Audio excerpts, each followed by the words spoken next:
यह कार्यक्रम आत्मनिर्भर भारत बनाने का कार्यक्रम है और आत्मनिर्भर भारत तभी बन सकता है जब आज आप संकल्प लेकर जाइए।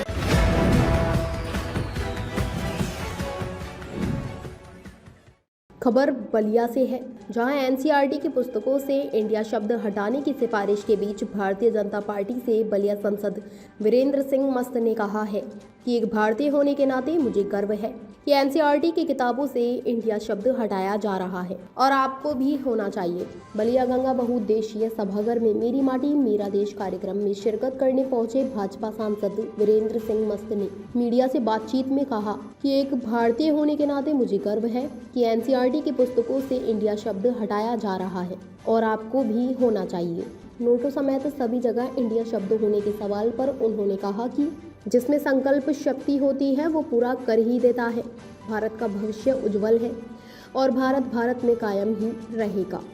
वहीं मदरसों की जांच के सवाल पर कहा कि जांच के बाद तथ्य सामने आएंगे। वहीं दयाशंकर मिश्र दयालु ने क्या कहा, आइए सुनाते हैं मंत्री जी की जुबानी।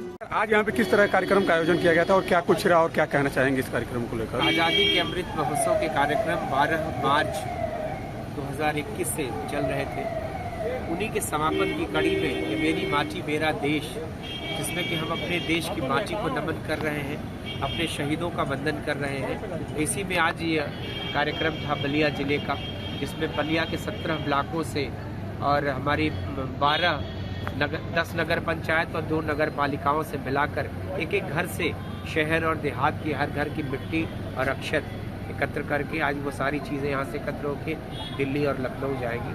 वहाँ से इन सब लोगों का एकत्रीकरण होगा दिल्ली में, फिर पूरे देश की माटी एक जगह अमृत वन के रूप में उसका उपयोग किया जाएगा। तो देश को एकता के सूत्र में पिरोने के लिए, देश की अखंडता को कायम रखने के लिए, अपने शहीदों को नमन करने के लिए, ऐसे न जाने कितने ऐसे गुमनाम शहीद हैं, ये बार बार हम मिलते हैं, उनको याद करते हैं। इसमें तमाम ऐसे नाम जुड़ते जा रहे हैं इस देश में जिनको हम भूल चुके थे। हम बधाई देना चाहते हैं इस देश के यशस्वी प्रधानमंत्री माननीय नरेंद्र मोदी जी को। इनकी प्रेरणा से देश ऐसे कार्यक्रम आयोजित कर पा रहा है। कम से कम इसी बहाने अपने शहीदों को याद करते अपनी मिट्टी को नमन कर रहे हैं। हम योगी जी और मोदी जी दोनों लोगों को हृदय से बधाई देना चाहते हैं। जिस तरीके से देखा जाए काफ़ी हर्ष और उल्लास के साथ और हर गाँव से मिट्टी एकत्रित की गई, इसका मुख्य तौर पे लोगों के लिए क्या आप मैसेज देना चाहेंगे, आम जनता के लिए क्या आप मैसेज देना? देखिए, हम भरे 6.5 लाख गाँव में बटा हुआ एक देश है, 29-30 राज्यों में बटा हुआ देश है, लेकिन एकता की बात करिएगा तो संपूर्ण देश एक अखंड देश है। और जब भी ऐसा कोई आह्वान होता है, आप पुराने दौर में 71 और जो हमारी 68 की लड़ाइयाँ हुई, 48 की जो लड़ाइयाँ हुई, उस दौर में भी इस देश ने भूखे रहकर हमेशा युद्धों में भाग लिया। इस देश की माताओं बहनों ने हमेशा लड़ाई के समय अपने गहने इस देश को दान किए हैं। हमने व्रत उस समय रखे थे जब देश में अनाज की कमी होती थी, तो देश ने सदैव अखंडता और एकता के लिए हमेशा अपनी कुर्बानियाँ दी हैं, अपना योगदान दिया है देश ने। तो उन्हीं की कड़ी में ऐसे कार्यक्रम से देश को कहीं न कहीं से हर देश का बच्चा, माताएं, बहन, बूढ़े, नौजवान सभी लोग इन कार्यक्रमों से जुड़कर अपने उन शहीदों को याद करें। 5 राज्यों में चुनाव होने जा रहे हैं, क्या परिणाम हो सकते हैं? क्योंकि कई राज्यों में देखा गया कि अभी भी विपक्ष और भारतीय जनता पार्टी के कमल हर राज्य में खिलेंगे। जहां पहले से सरकारें हैं, वहां हमारी सरकारें फिर से अपने विजय की उस यात्रा को जारी रखेंगी। जहां हम नहीं जीत पाए हैं, वहां इस बार चुनाव जीतेंगे। ऐतिहासिक परिणाम होगा।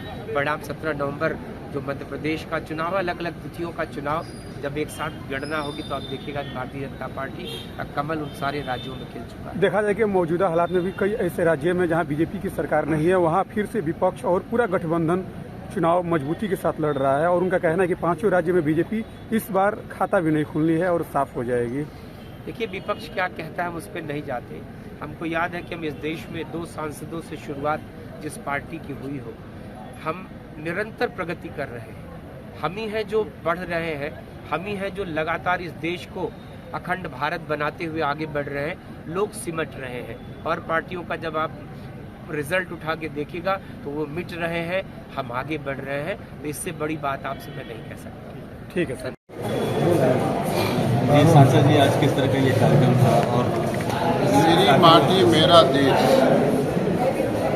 उसी का कार्यक्रम था। आज वो यहाँ का अमृत कलश रवाना होगा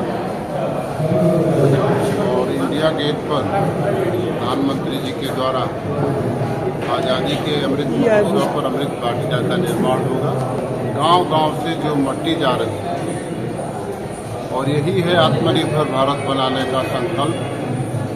आज़ादी की लड़ाई के दिनों में बाबू मोहनदास करमचंद गांधी ने जिस ग्राम स्वराज का सपना देखा था, सपना साकार हो रहा है और इसी सपने का एक महत्वपूर्ण हिस्सा है मेरी माटी मेरा देश का कार्यक्रम। जी सांसद जी, जिस तरह से एनसीईआरटी से जिस तरह से इंडिया शब्द को हटाने की बात सामने आई है, सरकार ने जो फैसला लिया है कि एनसीईआरटी की बुक से जो इंडिया जो शब्द है वो हटा लिए जाएंगे, इसको कैसे देख रहे हैं? भारतीय होने के नाते मुझे गर्व है कि भारत के उस एनसीईआरटी के दर से इंडिया हट रहा है और आपको भी गर्व होना चाहिए।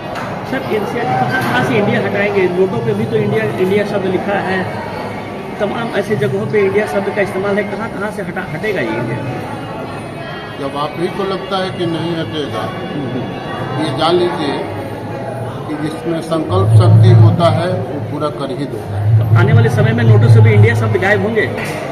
आने वाले समय में मैं नहीं जानता हूं कि इंडिया कहने वाले लोग गायब हो जाएंगे या इंडिया शब्द कहने वाले लोग गायब हो जाएंगे, लेकिन भारत का भविष्य उज्जवल है और भारत में कायम ही रहेगा। सर, एक सरकार जो मदरसों की जांच कराने की बात कह रही है, मदरसों में विदेशी जो फंडिंग्स हो रहे हैं, ये बात सामने आई है, उसके लिए SIT और NIA की टीम जांच कर रही है। क्या लगता है कि मदरसों में कहाँ से फंडिंग हो रही है, कैसे फंडिंग हो रहा है? क्या मदरसे जांच करने के बाद ही न जानकारी हो सकती है। क्या लगता है कि ऐसे फंडिंग्स आ रहे हैं क्या? हम जो कह रहे हैं वो जांच करेगी जो एजेंसी, उसके बाद ही न लगेगा। आप सपना देख रहे हैं, मैं अगर सपना देखने लग जाऊं तो बिना जांच के उसको कैसे कह सकते हैं? एक चीज और है, जिस तरह से गठबंधन की बात सामने आ रही है, आज मेरी माटी मेरा देश के बारे में पूछना है कि पूरा देश की खबर पूछना जी। मोटे अनाज को लेकर के पूरे देश में आज बलिया की धूम है, इसको कैसे आप मोटे अनाज की खेती बलिया में और विकास खंडों में मैंने कोशिश किया था पद में बीज बंटवाना करने का। यहाँ के प्रशासन ने, जिला प्रशासन ने मोटे अनाज का बीज हर विकास खंडों में बंटा है और सब किसानों ने मोटे अनाज की खेती की है। प्रदेश में भी 1 नंबर है बलिया मोटे अनाज की खेती के क्षेत्रफल में, बलिया लोकसभा, और देश में भी 1 नंबर में है। मुझे इस पर सांसद होने के नाते बलिया लोकसभा का गर्व है। क्या विदेशों से भी जो राष्ट्रीय अध्यक्ष आए थे G20 के सम्मेलन में, तो क्या विदेशी जो राष्ट्रीय अध्यक्ष हमारे प्रधानमंत्री जी ने ये कहा है कि विदेशी G20 में जो 50 राष्ट्राध्यक्ष आए थे उन लोगों ने भारत के मोटे अनाज की मांग की है, हम उसको पूरा करेंगे। यह कार्यक्रम आत्मनिर्भर भारत बनाने का कार्यक्रम है और आत्मनिर्भर भारत तभी बन सकता है जब आज आप संकल्प लेकर जाइए कि हम अपने देश के बने हुए सामान, अपने देश के बने हुए किसी भी चीज को। ताज़ा खबरों से जुड़े रहने के लिए हमारे चैनल को सब्सक्राइब करें और बेल आइकन को दबाना ना भूलें ताकि हर खबर की नोटिफिकेशन आपको मिलती रहे।